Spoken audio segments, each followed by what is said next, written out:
Mon souvenir, en tout cas, la renommée de Olga Worrell, c'était comme une guérisseuse, je ne sais pas si on peut le dire, mais je crois que c'est on peut le dire. En tout cas, sa notoriété vient du fait que c'était quelqu'un qui semblait, bien sûr, elle est décédée maintenant, mais avec son époux, Ambrose Worrell aussi, ils étaient un couple de guérisseurs très puissantes.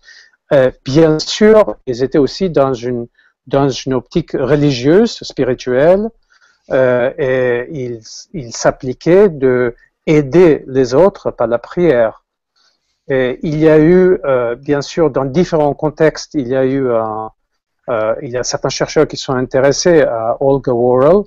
Donc il y a différentes histoires, mais ce qui m'a frappé est une expérience qui était tellement parlant par sa simplicité. Et donc c'était, je vais à un moment donné le lire ici parce que c'est bien raconté par un chimiste, Robert Miller, qui essayait de le tester à distance. Donc, juste pour qu'on situe, ça se passait dans quel pays et il y a combien de temps à peu près? Donc c'était aux États-Unis, c'était dans les années 70.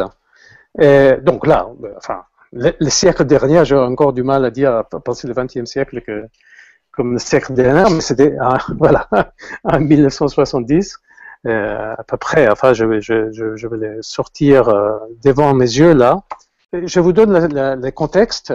Ces chercheurs, Robert Miller, voulaient tester justement la notoriété de Olga Worrell spécifiquement dans les guérisons à distance. Parce que on va aller voir tout à l'heure, ça c'est un des éléments les plus frappants du point de vue recherche de la guérison dans laquelle on suppose qu'il y a un élément parapsychologique ou entre guillemets paranormal.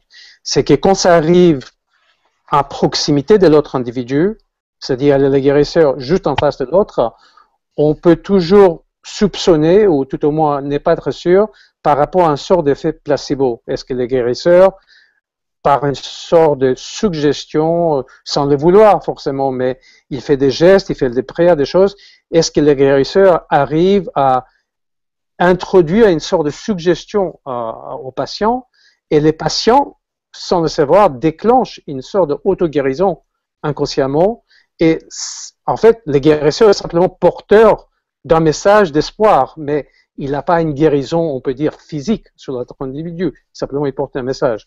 Mais quand ces messages passent, que cet événement, cet échange est à distance, c'est plus difficile à introduire une explication basée sur un simple effet placebo. Bien sûr, on va discuter ça plus en profondeur, mais en tout cas, c'est un des éléments qui nous intéresse, nous, les chercheurs particulièrement, c'est quand il y a un effet à distance.